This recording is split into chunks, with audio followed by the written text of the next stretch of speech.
Hello friends, welcome back to one and only હિત study. મિત્રો, તમને સ્પષ્ટતા કરવામાં આવે છે કે હવેથી આપણે ઓડિટર, સબ ઓડિટર, અકાઉન્ટન્ટને લગતી જે કરંટ અફેર્સની સિરીઝ છે એને શરૂ કરી રહ્યા છીએ. તો આજનો દિવસ 1 જાન્યુઆરી 2026 એક્યુઆઈ આ શું કામ ચર્ચામાં છે?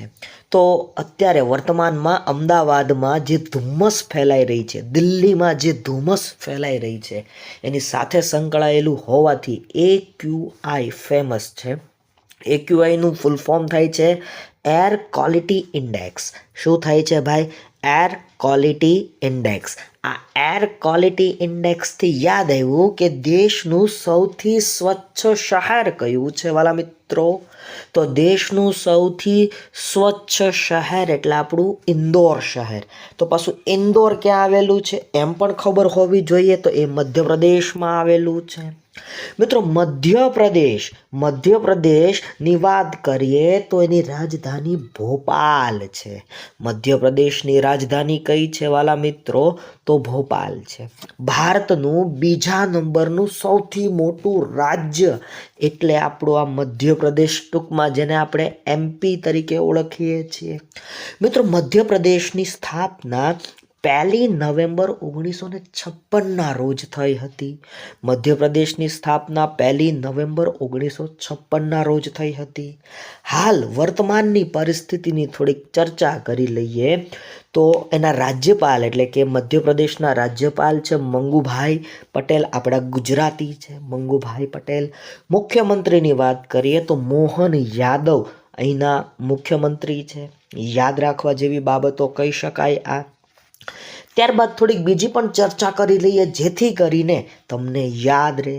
સાંચીનો સ્તૂપ ક્યાં આવેલો છે? તો મધ્યપ્રદેશમાં આવેલો છે ભાઈ, સાંચીનો સ્તૂપ. ખજુરાહોના મંદિરો ક્યાં આવેલા છે? એમપી મધ્યપ્રદેશમાં આવેલા છે. ભીમબેટકાની ગુફાઓ ક્યાં આવેલી છે? તો એ પણ એમપી મધ્યપ્રદેશમાં આવેલ છે. વિજય હઝારે ટ્રોફી શેની સાથે સંકળાયેલ છે?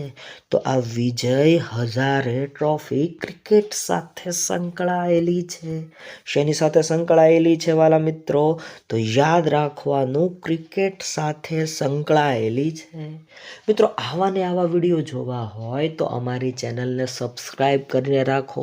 શરૂઆત કરી રહ્યા છીએ આપણે, કંઈક નવીન વસ્તુ તરફ જઈ રહ્યા છીએ, એટલે સબસ્ક્રાઈબ કરીને રાખો. ઓડિટર, સબ ઓડિટર, અકાઉન્ટન્ટની તમામ માહિતીઓને આપણે સાંકળવાનો પ્રયત્ન કરી રહ્યા છીએ. એસબીઆઈની થોડીક ચર્ચા કરી લઈએ ભાઈ. એસબીઆઈ એટલે સ્ટેટ બેંક ઓફ ઇન્ડિયા. મુખ્ય મથકની વાત કરીએ તો બોમ્બે એટલે કે મુંબઈ ખાતે એનું મુખ્ય મથક છે. એની સ્થાપનાની વાત કરીએ તો 1 જુલાઈ 1955 છે. બરાબર. Bank of Kolkata, bank of Bombay અને બેંક ઓફ મદ્રાસ એ ત્રણેયનું મર્જી કરીને આ ઇમ્પિરિયલ બેંક ઓફ ઇન્ડિયા બનાવવામાં આવી હતી. Imperial bank of India. બરાબર. અને એનું પણ મર્જકરણ થયું અને છેલ્લે એનું નામ રાખવામાં આવ્યું SBI, state bank of India. બરાબર. જેની સ્થાપના 1 જુલાઈ 1955ના રોજ થઈ હતી. મિત્રો, આ દિવસ તમને યાદ હોવો જોઈએ ભાઈ. આ દિવસથી 1 જુલાઈના દિવસથી 1 જુલાઈ 2017થી ભાઈ જીએસટી, ગુડ્સ એન્ડ સર્વિસીસ ટેક્સનો અમલ શરૂ થયો. તો એ પણ યાદ હોવો જોઈએ. એસબીઆઈનો લોગો કોના દ્વારા બનાવવામાં આવ્યો? તો એનઆઈડી એટલે national institute of designing.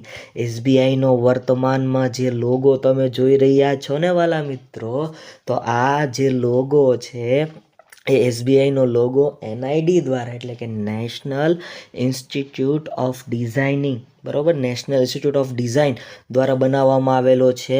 Ahmedabad ખાતે જે સ્થિત છે. 1971માં આ લોગો બનાવવામાં આવ્યો.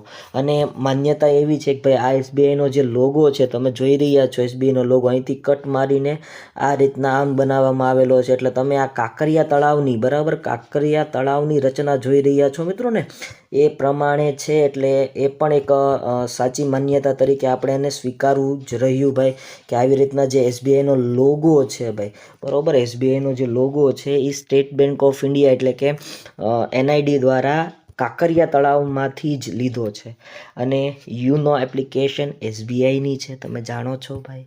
થોડીક બીજી એક સંસ્થાની ચર્ચા કરી લઈએ, LIC, life insurance corporation of India. જિંદગી કે સાથ ભી જિંદગી કે બાદ ભી. સ્થાપના 1 સપ્ટેમ્બર 1956ના રોજ થઈ હતી. મુખ્ય મથક ક્યાં આવેલું છે? તો મુખ્ય મથક મુંબઈ મહારાષ્ટ્ર ખાતે આવેલું છે. મુખ્ય મથક ક્યાં આવેલું છે? મુંબઈ મહારાષ્ટ્ર ખાતે. મિત્રો 5 મિનિટમાં આપણે ઘણી ચર્ચા કરી લીધી. વિડીયો એકવાર રિવાઇઝ કરી લેજો.